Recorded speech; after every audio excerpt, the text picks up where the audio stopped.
안녕하세요. 실패의 양면적 가치에 대해 발표하게 된 1학년 1반 정인영입니다. 실패의 양면성과 실패의 가치에 대해 알아보는 것이 오늘의 목표가 되겠습니다. 일단 먼저 차례를 살펴보자면 첫 번째 실패란, 두 번째 실패의 긍정적 측면, 세 번째 실패의 부정적 측면, 네 번째 반추적 사고, 다섯 번째 실패를 이득으로 이끌고자 한다면에 대해 설명해보고자 합니다. 첫 번째 실패에 대해 먼저 알아보겠습니다. 여러분의 일상 속에서 어떤 실패를 경험해 보신 적이 있으신가요?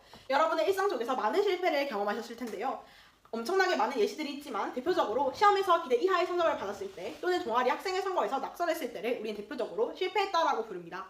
이 실패에 대한 정의는 이를 잘못하여 뜻한 대로 되지 아니하거나 그르침이라는 뜻으로 성공의 반대말을 의미하기도 하는데요. 그렇다면 실패는 항상 부정적인 것일까요? 두 번째, 실패의 긍정적인 측면을 먼저 알아보고자 했습니다. 실패의 긍정적인 면에 대해 알아보다 저는 책 한 권을 발견하게 되는데요. 성공을 만드는 실패의 과학, 바로 실패의 긍정적인 면을 부각시켜주는 책이었습니다. 이 책에서 실패는 성공으로 가는 가장 귀중한 데이터라 언급하고 있었고, 즉 실패는 단순한 좌절이 아닌 데이터라는 것을 의미했습니다. 실패의 긍정성에 대해 정리해보겠습니다.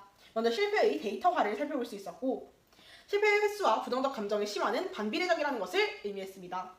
또한 사고방식의 차이는 마무리 단계에서 좀 더 심화적으로 언급할 예정이니 사고방식의 차이가 실패의 긍정성과 영향이 있다는 것만 알아두면 좋겠습니다.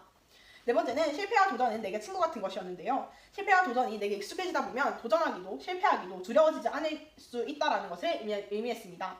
마지막으로 점점 많이 시도하며 실패의 폭을 점점 좁혀나가라는 것도 실패의 긍정성과 영향이 있었습니다. 세 번째로는 실패의 부정적인 면에 대해 알아보고자 합니다. 실패의 부정적인 면에 대해 살펴보다 한 논문을 선정하게 되었습니다. 이 논문은 목표의 실패에 대한 인지과정, 반추적 사고와 그 정서적 결과에 대한 연구에 대한 논문이었는데요. 실패의 부정적인 측면을 부각시켜주는 논문이었습니다. 이 논문에선 실패 직후 사람들은 나는 왜 실패하였는지, 다음엔 어떻게 해야 하는지에 대한 깊은 고민에 빠졌고, 부정적인 정서인 슬픔, 좌절, 무력감 등이 강화되었음을 알 수 있었습니다. 이는 실패가 단순히 성장의 기회가 아니라 심리적 부담이 될 수 있다는 것을 의미했는데요. 실패의 부정성에 대해 정리해보겠습니다. 첫 번째로 정서적, 감정적 압박이 있었고, 두 번째로는 경쟁사회의 구조적 사회 문제의 가능성이 제기되었습니다. 세 번째로 촉진 목표와 예방 목표의 차이였는데요. 실패의 부정성과 깊은 관련이 있다는 것만 미리 알고 가시면 좋을 것 같습니다. 마지막으로 가장 중요한 이 반추적 사고와 가장 연관이 되는 계속적인 부정적인 생각과 사고의 악순환이 있었는데요.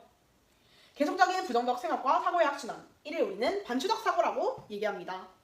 반추적 사고에 대해 좀 더 깊이 알아보겠습니다. 반추적 사고의 의미는 과거의 사건이나 감정을 반복적으로 곱씹으며 주로 후회나 슬픔 등 부정적인 감정을 되새기는 심리 과정을 의미합니다.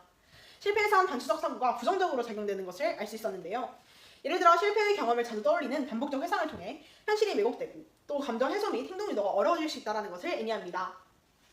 즉 반추적 사고는 자기 초점적주의가 강해지며 자연스러운 완벽주의 성향이나 자기 비판적 태도와 매우 깊은 관련이 존재한다는 것을 알 수 있었고, 그렇다면 반추적 사고는 긍정적인 영향으로 이끌 수는 없을까에 대한 의문을 제기하게 되었습니다. 실패를 이득으로 이끌고자 한다면 우리는 계속해서 시도해야 합니다. 실패의 횟수와 부정적 감정의 심화는 매우 반비례적인 것을 알 수 있었는데요. 단일의 실패로 인하는 감정적 악영향은 결코 우리를 지배할 수 없었습니다.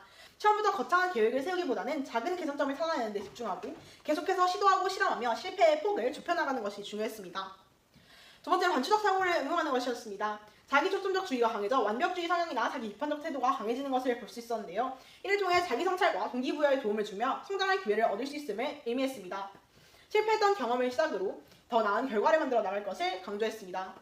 마지막으로 긍정적인 사고방식을 살펴볼 수 있는데요. 고정형 사고방식과 성장형 사고방식을 살펴볼 수 있었습니다.